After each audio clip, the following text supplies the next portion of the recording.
આચાર્ય ગાદીનો ભવ્ય ઇતિહાસ ભાગ 7 હરિલીલામૃત કળશ 8 વિશ્રામ 47 અને પંક્તિ છે 25। કહે મળી સદગુરુ પંચ સંત કે પંચ સત્સંગી સુબુદ્ધિમંત તે વાતને અંતર માની લેવી ક્રિયા સદાય કરવી જ એવી। તમારી ક્રિયા કોઈ એવી હોય અને 5 સંતો કે 5 હરિભક્તો કહે તો તમારી ક્રિયા તત્કાળ છોડી દેવી। ભાષે ક્રિયા જે નિજ ચિત્ત શુદ્ધ તથાપિ સત્સંગ થકી વિરુદ્ધ। તમને લાગે બહુ સરસ છે પણ સત્સંગથી જ વિરુદ્ધ હોય તેવી ક્રિયા તો તજવી જરૂર કરો નહીં આગ્રહ રાખી ઉર। આગ્રહ ન રાખવાનો ખોટો પછી ના પડે નહીં કરવાનું બસ વાત પૂરી થઈ ગઈ। જે ધર્મ પાળે જન તે અમારો પાપીથી હું દૂર સદા થનારો। ધર્મ પાળે એ જ અમારો છે અને પાપી છે એનાથી તો હું દૂર રહું છું કે ધર્મ એ છે આજ્ઞા બસ। સગો અમારે નહીં કોઈ કાળે સગો ઘણું જે શુભ ધર્મ પાળે। શુદ્ધ ધર્મ પાળે એ જ અમારો સગો છે બાકી અમારા સગા કોઈ નથી હો। છે ધર્મ પોતે જ પિતા અમારા તેના જ શત્રુ જન જે થનારા। અધર્મ એટલે ધર્મદેવના શત્રુ। પિતાના શત્રુ હોય તો પુત્રની સાથે કેમ સંબંધ રાખે એમ વાત છે। છે ધર્મ પોતે જ પિતા અમારા તેના જ શત્રુ જન જે થનારા। તે સાથ હું કેમ કરું જ પ્રીત પ્રીતિ કરે તે કુપુત્ર રીત। લ્યો હતા સહુએ ગુરુઓ કરેલા તે સર્વ જાણ્યા કપટે ભરેલા। પરોક્ષની વાત છે। તેને તજી શિષ્ય થયા અમારા તે શિષ્ય જાણો સર્વે તમારા। કપટી ગુરુના શિષ્યો હતા એ બધા અમારા આશરે આવી ગયા છે અને હવે એ બધા શિષ્યો અમારા છે એ બધા શિષ્યો આજથી હવે તમારા છે। સદા તમે સદગુરુની જ રીત તે માટ રાખો ચિત્તમાં ખચિત। અમારા ગુરુ એમ કહેતા કે આચાર્ય છે ને શિક્ષાપત્રીના સંદર્ભથી વાત કરતા પણ કયો શ્લોક છે મને ખબર નથી કે આચાર્યએ એના ધર્મ પાળવાના એટલે ગ્રહસ્થના અને ત્યાગીના ધર્મ પણ પાળવાના એ વાત અહીં બંધ બેસતી આવી। સદા તમે સદગુરુની જ રીત સદગુરુની રીત તમે તે માટે રાખો ચિત્તમાં ખચિત। ગ્રસ્ત તો છે એટલે ગ્રસ્ત પ્રમાણે એના ધર્મ પાળવાના અને પ્લસ અહીંયા આવ્યું સદા તમે સદગુરુની જ રીત તે માટ રાખો ચિત્તમાં ખચિત। જેમ ત્યાગી બ્રહ્મચર્ય પાળે છે ત્યાગી સ્ત્રીઓથી દૂર રહેશે એમ એમને પણ ધર્મ પાળવાના એમ કીધું। બીજા ગુરુથી વ્રત શા વિશેષ વિચારજો તે મનમાં હંમેશ। રાખો સદા વૃદ્ધ તણો પ્રસંગ। કેવી સરસ વાત। રાખો સદા વૃદ્ધ તણો પ્રસંગ તજો ઘણો સંગ જુવાન અંગ। જુવાનિયાનો સંગ તમારે નહીં રાખવાનો એ સાચી સલાહ અહીંયા આવે જ નહીં। જુવાનિયાનો સંગ રાખો એટલે અહીંયાથી સાચી સલાહ આવે જ નહીં કોઈ દિવસ ન આવે। હે બોલો વૃદ્ધોનો જો સંગ રાખો તો એનો પાસે અનુભવ હોય બરાબર। જુવાનિયાનો સંગ રાખે તો તકલીફ ઊભી થાય ખરી એમ કહેવાનું છે મહારાજનું। શાસ્ત્રો સુણો વાંચી વળી વિચારો તે તો સદા ધર્મ ભલો તમારો। શાસ્ત્રો સુણો સાંભળો વાંચો અને વિચારો એની ઉપર વિવેચન કરો આ તમારો ધર્મ છે। આચાર્ય છે ને એ ડ્રાઈવરની જગ્યાએ છે। પ્લેનમાં ડ્રાઈવરની કેટલી જવાબદારી હોય પાયલોટની સમજો ને એટલે આચાર્ય ડ્રાઈવર ન પડે કોઈ પાયલોટ કહેવાય બસ સારી ભાષા પાયલોટ। આખો સંપ્રદાય એક વિમાન છે એના પાયલોટ આચાર્ય મહારાજ છે તો એની જવાબદારી કેટલી વધી ગઈ। એટલે મહારાજ ભલે ભ્રાતૃપુત્રને ગાદી આપી, પણ પાછી વાત સ્પષ્ટ અને ચોખ્ખી કરી બધી. હા, સ્પષ્ટ અને ચોખ્ખી વાત કરી. હા, તમે સહુએ ઉપદેશ આપો. હા, શિષ્યો તણા સંશય સર્વ કાપો. આચાર્યના તો ગુણ નિત્ય એસે, સશાસ્ત્રવાદી કવિઓ કહે છે. જૂઠી જકાયા વળી જૂઠી માયા, પદાર્થ જૂઠા જગમાં જણાયા. એવો તમારો સુણી ઉપદેશ, વૈરાગ થાશે જનને વિશેષ. વાહ, કેવી વાત! જૂઠી માયા, જૂઠી કાયા, પદાર્થ જૂઠા, મોબાઈલ જૂઠા, ટેપ ટીવી એ બધું જૂઠા. આવો ઉપદેશ હોય એટલે કોઈ મુમુક્ષુને વૈરાગ થાય અને સાધુ થવાય તૈયાર થાય. વૈરાગ થાશે જનને વિશેષ. જો દ્રવ્ય માટે લડશો તમે, દ્રવ્ય માટે તમે લડશો તો વ્યર્થ થાશે ઉપદેશ એ જ. પછી કહ્યું કેમ કરી મનાશે, તેથી તમારો વિશ્વાસ જાશે. ક્યારે દ્રવ્ય માટે લડશો નહીં. અંદરો અંદર લડશો નહીં બે ભાઈ, એમ કે છે મહારાજ. કારણ કે લીટી તો દોરી દીધી છે, પછી હવે આ બાજુ તમારું આ બાજુ તમારું એમ. એટલે દ્રવ્ય માટે તમારે ક્યારેય લડવું નહીં. અન્યોન્યના દેશ વિશે તમારે જવું પડે કોઈ સમય જ ત્યારે. માનો કે અમદાવાદના આચાર્યને વડતાલ દેશમાં આવવું પડે, વડતાલ દેશના આચાર્યને ક્યારેક અમદાવાદમાં જવું પડે તો શું કરવું? તો ત્યાંના જનો ભોજન દેજ જેવું તે લેવું ને દ્રવ્ય કદી ન લેવું. કોઈ 5 રૂપિયા મૂકે, 50 રૂપિયા મૂકે, 100 રૂપિયા મૂકે તો એ નહીં લેવાના. હા, લેવાના નહીં, ન લેવું. જો ધાતુના લાલજી હોય પાસ, તેને ધરે ભેટ તહાં જ દાસ. એવે પ્રકારે કરી કાંઈ બાનું, લેવું નહીં દ્રવ્ય કદી તાનું. લાલજી હોય અને એની પાસે કોઈ ચરણ ભેટ, લાલજીના ભેટ મૂક્યા 100 રૂપિયા, તો કાં તો લાલજીના છે ને એમ કરી લઈ લેવા, એમ નહીં લેવાના. હા, જે મંદિરે સ્થાપિત મૂર્તિ હોય, ત્યાં આવીને ભેટ ધરે જ કોઈ. તે દેવનો માલ સદા ગણાય, તેમાં નહીં બાદ કશો જણાય. બે દેશના હરિભગત હોય.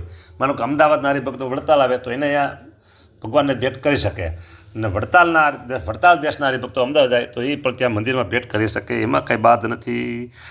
બે દેશમાં જે નૃપરાજ હોય, જે દેશમાં હોય નિવાસ તોય, તે જો બીજાને કદી ભેટ મૂકે, લેનાર દેનાર સ્વધર્મ ચૂકે. નહીં મૂકવાની ભેટ. હા, બીજા દેશમાં જાય તો. જે ગામ આચાર જ દેશમાય, આચાર્ય આપે કદી જાય ત્યાંય. ત્યારે તહાં જો નૃપ કાંઈ દેય, તો તે સ્થળે તે સુખેથી લેય. સમજો કે ગોંડલ સ્ટેટ કે વડોદરા સ્ટેટ હોય, ત્યાં આચાર્ય મહારાજ આવે અને એ આપે, એ લઈ લેવાનું બસ. સુખેથી લે. બીજે સ્થળે કે દે ફળ આદિ મેવા, તે તો તમે લાયક જાણી લેવા. તથાપિ તેવે પણ કાંઈ બાને, જાજુ ન લેવું કદી એ બચ્ચાને. જાજુ નહીં લેવાનું બધું. હા, સોના ચાંદીના ઘરેણા આપે તો નહીં લેવાના, મોટી રકમ આપે તો નહીં લેવા. આજ્ઞા ઉલ્લંઘી કદી કોઈ લેશે, કે પુણ્ય જાણી હરિભક્ત દેશે, તો પુણ્ય સાટે બહુ પાપ થાય. એકે અમારો નહીં તે ગણાય. આમ બંદૂકમાંથી સનસનાટ કરતી ગોળી નીકળે ને એવી સ્વામિનારાયણ ભગવાનની વાત નીકળે છે. અમારો નથી કોઈ, બસ લેનાર દેનાર ચૂકે છે ભાઈ. સુણો તમે સૌ ગુરુ શિષ્ય ભાઈ, અમારી આજ્ઞા અતિ સૌખ્યદાયી. ન વસ્ત્ર કે વાહન માગી લેવું, જો કોઈ માગે ગુરુએ ન દેવું. હા, મંદિરમાંથી કદાચ કોઈ આપે લેવું તો માગે તો નહીં આપવાનું. હા, ગુરુનું નાણું કર. એક પંક્તિ આગળ થઈ ગઈ હતી, ફરીને લઉં છું. ગુરુનું નાણું કરજે ન લેવું, તથા ગુરુએ કરજે ન દેવું. લ્યો, સુણો તમે સૌ ગુરુ શિષ્ય ભાઈ, અમારી આજ્ઞા અતિ સૌખ્યદાયી. આવી રીતે પૈસાનો લેતી દેતીનો વ્યવહાર, વ્યાજ વટાનો વ્યવહાર એ કરવો નહીં. આચાર્ય નહીં કરવાનો, સાધુએ પણ નહીં કરવાનો. અતિ લેનાર દેનાર બે ચૂકે છે. મારે કે અમારો નથી, વાત પૂરી થઈ ગઈ. લ્યો હવે શું કરશો કયો? હવે કરશો શું તમે કયો? હા. પછી કે ન વસ્ત્ર કે વાહન માગી લેવું, જો કોઈ માગે ગુરુએ ન દેવું. તમારે માગવાનું નહીં, અને માગે તો ગુરુએ આપવું નહીં. માગે કોઈ નહીં ભગત તો. હા. સરસ મજાની વાત છે હો. હા. પછી કે છે સત્સંગી. હા. જો આ શાસ્ત્રનું વેણ તમે ઉથાપી, તે માટે એવું ન કરો કદાપી. આ શાસ્ત્રનું વચન ક્યારે ઉથાપશો નહીં. સત્સંગી દે કોઈ કુસંગી હોય, તમે ગણો શિષ્ય સમસ્ત તોય. અન્યોન્યના દેશ વિશે રહે તે, લેવું નહીં દ્રવ્ય કદાપી દે તે. બીજાના દેશમાં જાઓ, ત્યાં દ્રવ્ય દે તો તમારે લેવું નહીં. વાહ પ્રભુ વાહ, તમારી સરસ મજાની ઉપદેશ વાણી છે હો પ્રભુ. વાહ મારા વાલા વાહ.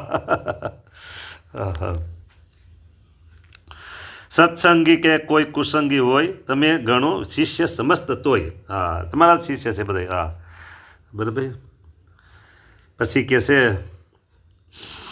કે તમે અન્યોન્યના દેશ વિશે રહે તે, લેવું નહીં દ્રવ્ય કદાપી દે તે. આઈનો હરિભગત જ્યાં જાય રહેવા, ઓલી બાજુ ઓલો બધી ભગત અહીં રહેવા આવે, તો એ દે તો નહીં લેવાનું. પછી કે છે વિદ્યાની શાળા ભલી ભાત થાપો, વિદ્યા તણું દાન વિશેષ આપો. વિદ્યાની શાળા થાપો અને વિદ્યાનું દાન કરો. જે કામ માટે પરઠી મજૂરી, તેમાં ન દેશો જરીએ અધૂરી.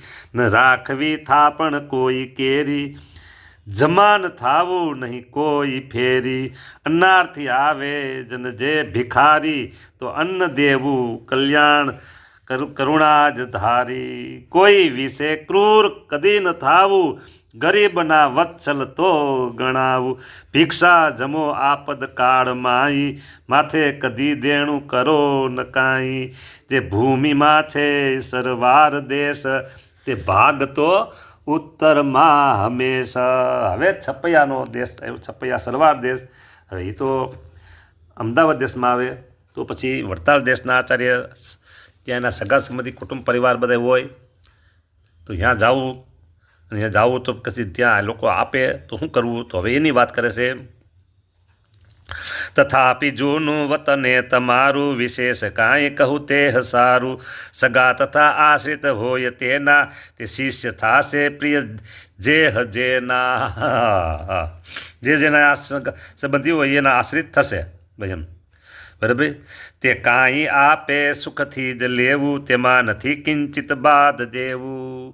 સમજો કે વડતાલ દેશના આચાર્ય હોય અને એ છપૈયા સરવાર દેશમાં જાય, ત્યાં એના સગા સંબંધી હોય, અને એ આચાર્ય પદ જાણી અને કંઈ આચાર્ય વડતાલ દેશના આચાર્યના ભેટ આપે, તો એ સુખેથી લેવું. એમાં કાંઈ બાદ નથી, કિંચિત બાદ પણ નથી એમાં. વાહ વાહ પ્રભુની કેવી સરસ મજાની ઉપદેશ વાણી. હા. તે દેશમાં ખેતર કે ગરાસ, વેચાતું રાખો લઈ કોઈ પાસ. કે કોઈ રાખો કદી એ ધરાણે, તો કોઈ તેમાં નહીં શંક આણે. ખેતરવાડી કે બધું રાખો, જમીન રાખો, એમાં કાંઈ વાંધો નથી. લ્યો. હા. ના કોઈ શંકા નહીં કરશે, કોઈ શંકા નહીં કરે. સગા વિનાના ધન માલ દેય, તે લક્ષ્મી નારાયણ નાન લેય. કોઈ સગા સંબંધી નથી, એને 100 રૂપિયા મૂકા તો એ નહીં, એ લેવાના નહીં. હા. આજ્ઞા અમારી શુભ એહ જાણો, વિચારીને અંતરમાં હી આણો. આચાર્ય બેને કદી કાંઈ વાંધો, આચાર્ય બેને કદી કાંઈ વાંધો, પૈડાથી તૂટે વ્યવહાર સાંધો. તો બેયને જેની પ્રતીત આવે, એવા ગૃહસ્થો વચમાં ઠરાવે. હવે શું કરવું? બે આચાર્યને કંઈક વાંધો પડ્યો, બરાબર. તો બેયને જેને વિશ્વાસ આવે એવા ગ્રસ્ત અને એવા સંતોને વચ્ચે રાખવા. હવે એ નક્કી કોણ કરે? હા, ઘાંટી આવી, થોડી ઘાંટી, આટી, હા, બરાબર. હા, પછી એમ કીધું કે આચાર્ય બેને કદી કાંઈ વાંધો પડ્યાની તૂટે વ્યવહાર સાંધો, તો બેયને જેની પ્રતીત આવે એવા ગ્રહસ્થો વચમાં ઠરાવે. શબ્દો તણા અર્થ અનેક થાય, માટે પડે સંશય તેહ માય, તો તેહનો નિર્ણય પંચ પાસે કરાવવો ઉત્તમ એહ ભાસે. આચાર્યને હોય સુતો ઘણાય, આચાર્ય તો સદગુણી તેજ થાય. જો ગાદીને યોગ્ય ન હોય એવો, તો ધર્મવંશી થકી દત્ત લેવો. હા, આ અમારા વચનો વિચારી તે પાળશો તો અતિ સૌખ્યકારી. એકે ઘડી કેમ કુસંપ થાશે, દુરાગ્રહ દુઃખ ઘણું જણાશે. આચાર્ય બે છો બહુ બુદ્ધિમંત, વળી તમે છો શુભ ધર્મવંત, તથાપિ મેં વંશ પરંપરાને માટે કહ્યું છે બહુ એ સ્થાને. અહીંયા આપણો 7મો ભાગ હવે પૂરો થાય છે. જય સ્વામિનારાયણ. 8મો ભાગ પૂરો થાય, 7 નહીં પણ 8મો ભાગ. હા.